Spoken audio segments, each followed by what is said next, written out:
welcome to the Christian Contrast, where we talk about how following Jesus leads us to live differently than the culture around us. I'm here with Garrett, and we are going to talk about the battle for Christmas. That's right. So let me kind of set the premise, and then we'll get into this. For a number of years, there's been different things where Christians seem to get upset, and I'm not necessarily convinced in wide numbers Christians get upset, maybe more annoyed. But the movement from people saying Merry Christmas to saying Happy Holidays, sometimes just the melding of it's not uniquely the Christmas season. We're going to talk about Christmas, but we also got to make sure we mention Hanukkah and Kwanzaa, maybe all the way down to Festivus. We've got to sort of even this out, and there can be this feel that in our country, we're moving away from treating this season of time. It's not Christmas break, it's winter break, it's not Merry Christmas, it's Happy Holidays. Right. What we want to talk about is how are we as Christians meant to respond to something like this, where there's not necessarily a war on Christmas, but there definitely is a growing effort in our culture to distance this season from unique Christian elements. Right. So what are some initial thoughts you have just on this whole idea of the war of Christmas? Well, the first thing is, to throw the first shot there, even the idea of Christmas being on December 25th, didn't that come from a cultural holiday? Yeah, winter solstice. Winter solstice. Yeah. So yeah, it even goes back further that it's complicated, and it's kind of this gray area of where Christmas starts and where the culture in which you live in starts their own winter celebrations. Right. But the first thing I think of is that it's easy, and not that it's wrong, but it's easy to see how you can grieve where we are now versus how things used to be when you could say Merry Christmas and you felt like most of the people around you and in your neighborhoods were Christian and talked like you and looked like you and had similar beliefs and thoughts. And it's easy to see how, in some sense, those were the good old days, because I can't say that anymore. And I feel a little bit more uncomfortable sharing my faith because it's not as commonplace to those around me. But we've had lots of discussions how in some ways, that means there's more room for the gospel, that everyone around you aren't Christian and everyone around you doesn't celebrate the same things that you do or know the same things about the Bible that you do. So I would think that it isn't necessarily, and I'm sure we'll get into this, something to grieve, but it's something to look for. It could be opportunities to share who God is and what Christmas is about to you, and to begin to have spiritual conversations that you wouldn't be able to have any other time of the year, but you can now have because it's Christmas and people are open to that and they know that has something to do with Christianity. Yeah, and I think it is part of just the broader idea that you were talking about kind of the culture moving away from being a default Christian society. I actually just read this book, good book, by the way, if you're a reader. It's called The Unsaved Christian. And it's just a short book, and the whole premise of it is the idea of cultural Christianity. And the idea of how do we as churches uniquely talk to people who would culturally identify themselves as Christians but have no real relationship with God. To them, being a Christian is basically being a nice moral person who believes in God, is not an atheist, not practicing Judaism or Islam, and that's sort of what it means to be a Christian.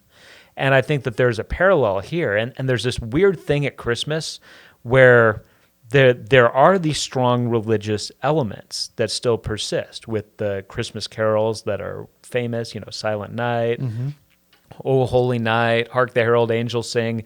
These are uniquely Christian songs. And then you have just sort of the Americana elements where you got Santa Claus and you got Christmas trees and reindeer and all that. Yeah. And it's just, we do this weird thing where they're melded together. Correct. So that then there can be a sense of Christians getting frustrated of, people are no longer, they took the Christmas tree off the cup. Right. What does Christmas tree even come from? Is that a Christian? Well, it's not a Christian symbol. Right. It's associated with Christmas uniquely, not Hanukkah or Kwanzaa or something like that. So you can see how somebody could get there where they could say, well, it's become uniquely associated with Christmas, and Christmas is a Christian celebration as opposed to some other celebration, so I'm annoyed that the Christmas tree is removed. Right. But it's become so mashed together that you have, all secular people who will put out Christmas albums, and they'll sing Jingle Bells, and then they'll sing Hark the Herald Angels Sing. Right. And you just think, in what other parallel would there be something where somebody would be singing such overtly religious things about something that they don't believe?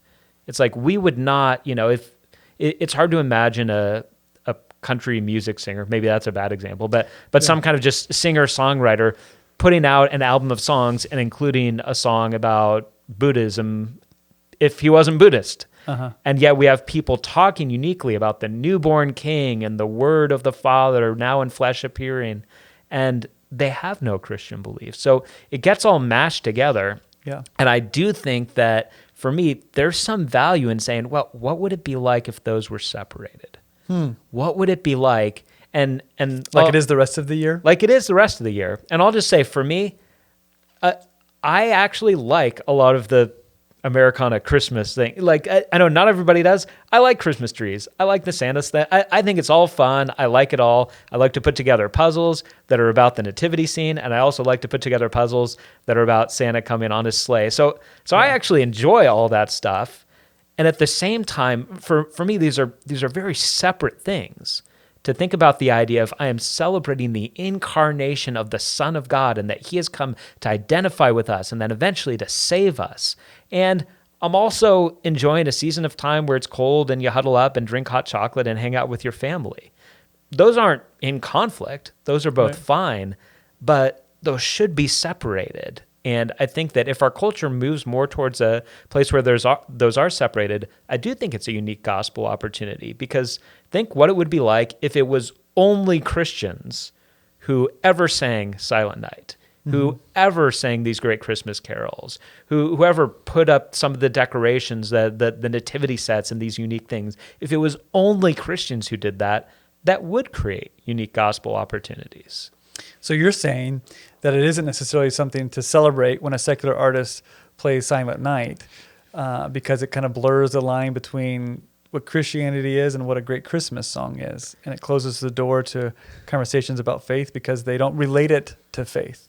Well, when I think, for me, I'm like, God can use anything. Like I have some different Christmas music that I've downloaded that is secular artists singing Christian Christmas songs. So I don't, there's a sense in it where, for me, I think if you're at Victoria Gardens, the Vic, as people like to call it, if you're there and you hear over the speakers some secular artist singing Silent Night, there's a part of me that thinks, man,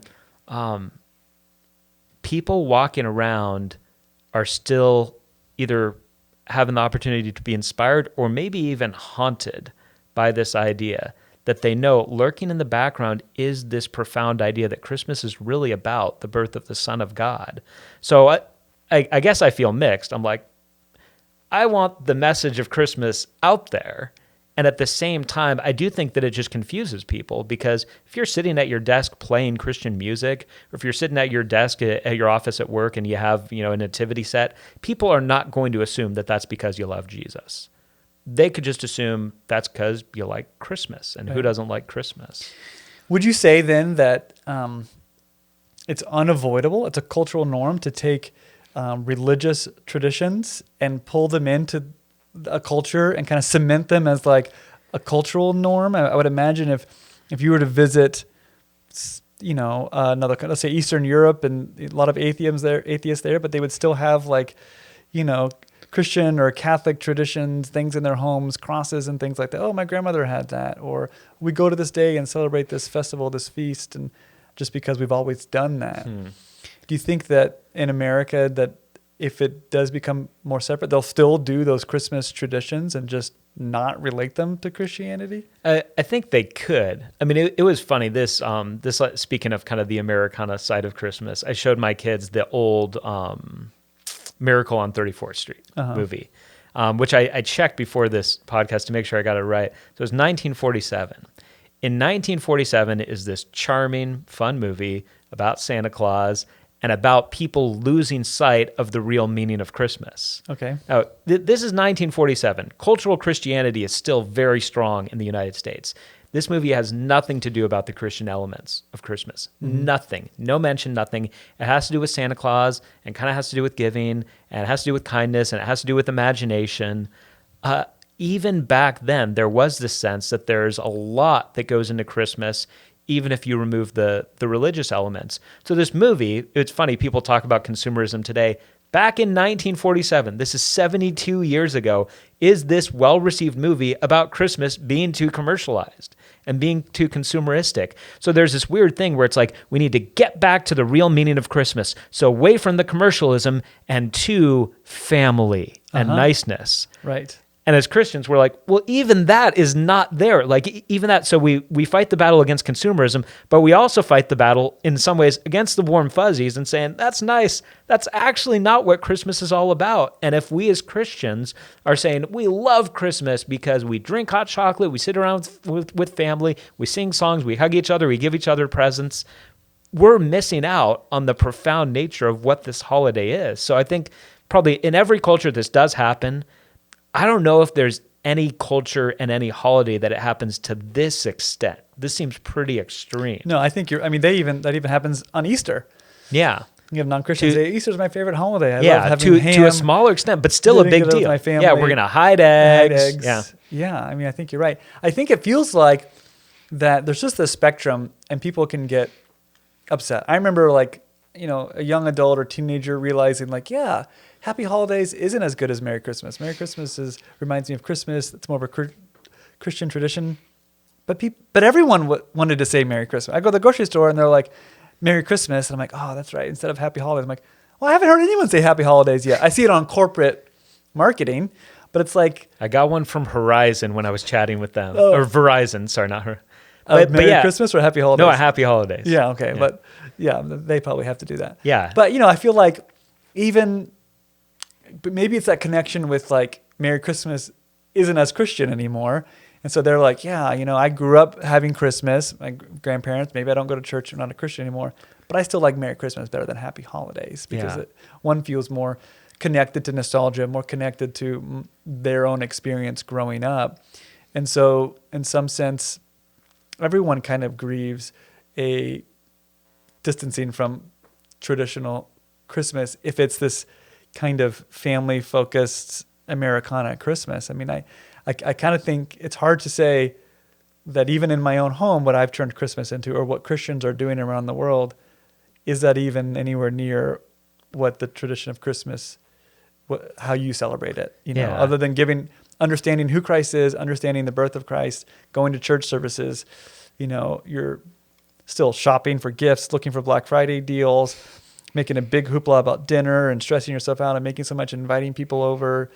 I wonder if even then in our best efforts to hold on to Christmas, we're still missing the mark. Yeah. When I think, when we were just talking right before we started recording, you used a term, something along the lines of, to whom does Christmas belong? Right. And to me, that was a really helpful way of thinking about it.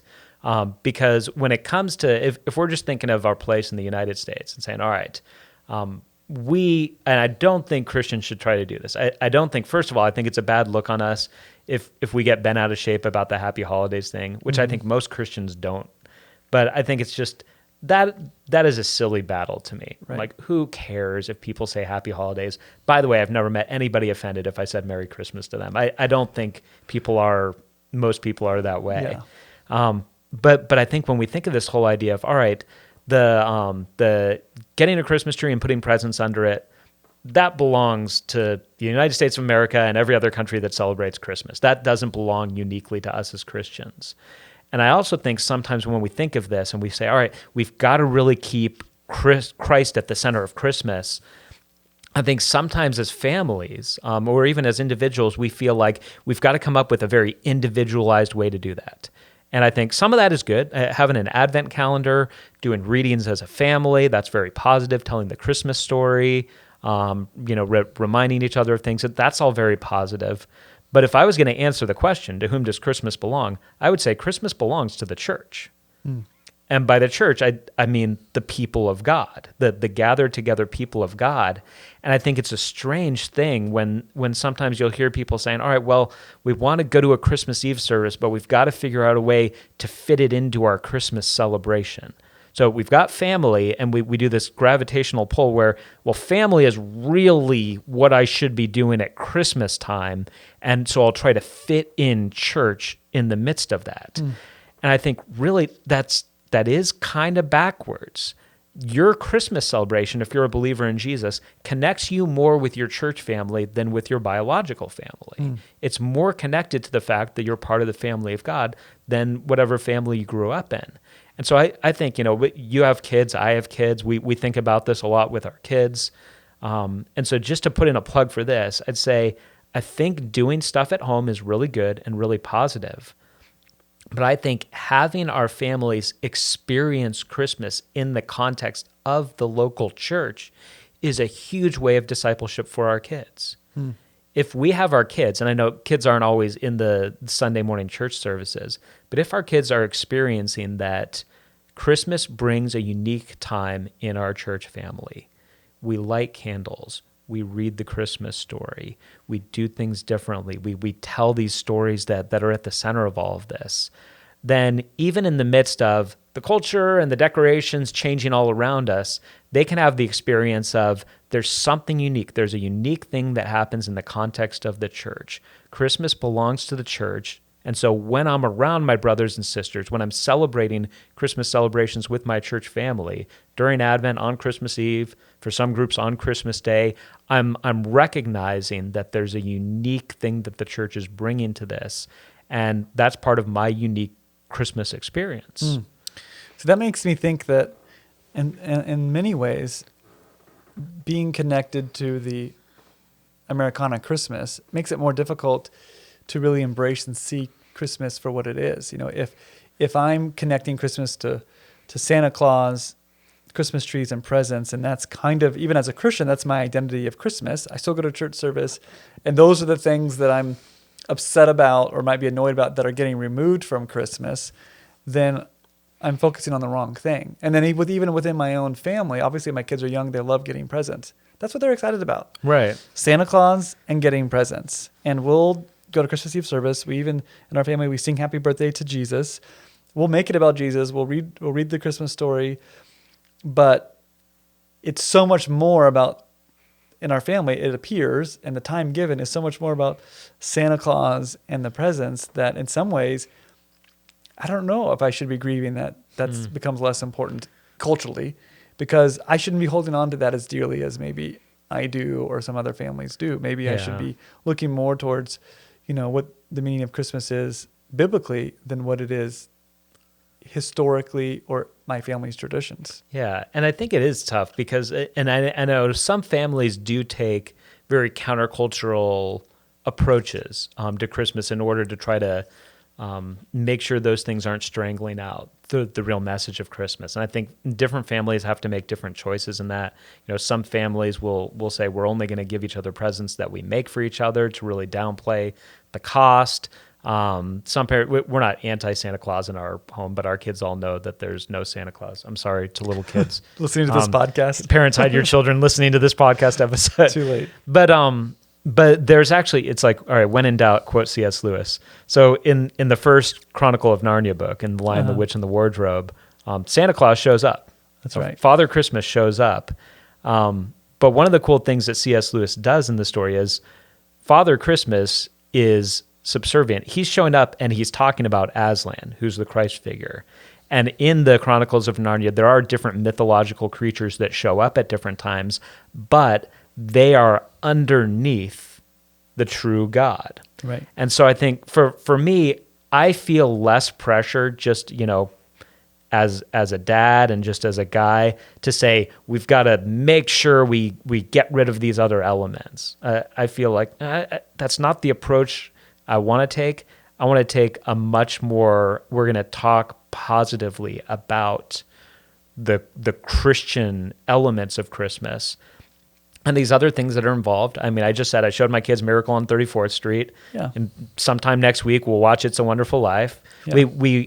I don't want to have it be something where being a Christian means that this other thing that for the most part is perfectly fine that I want to enjoy has to go out, but instead say we're going to bring those things under the lordship of Jesus. We're going to give presents, and we're going to overtly say we give presents because this is a reflection of God giving us his son.